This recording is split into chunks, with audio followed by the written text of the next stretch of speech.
Tingnan niyo yung driver namin. Ayan o, nakikita niyo ba yung nasa harap ng screen? Ganyan kakipot. Yung parang mas makipot pa talaga sa Baguio because yung sa Baguio dalawang lane eh. Eto isang, ay okay, it looks like one lane pero two lane na yan. Ganyan kakipot. Tapos tabing-tabi namin yung bangin. Nakita nyo ba yan? Mountain ranges. Nakikita na namin yung Himalayas dyan.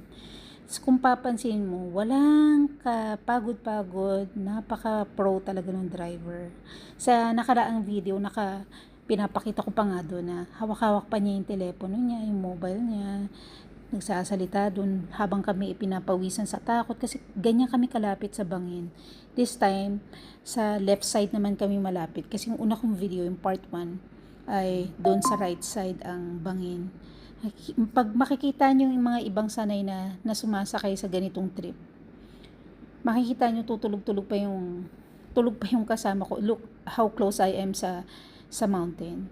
So, ganyan kasi kaliit yung kalye. Ayan yung makikita mo sa taas ng mountain, sa tabi mo. Tapos, ganun kakipod dun sa kabila, doon sa kaliwa. Ayan o, nakikita nyo ba yung binabagtas ng driver? Ganyan kami kalapit. Ganyan lang kaliit yung daan. Yet, ayun, natutulog pa yung isa sa amin kasi sanay siya eh. Sanay siya sa bangin. Ayan o, ganyan kalapit. Ayun, mahuhulog na kami halos pag titignan mo sa camera talaga. Tapos ito parang one lane lang, 'di ba? Makikita mo sa harap ng driver. Pero si Mr. Driver, nako, napaka-pro. There were even a moment umuulan o tumutim yung isa kong kasama na passenger.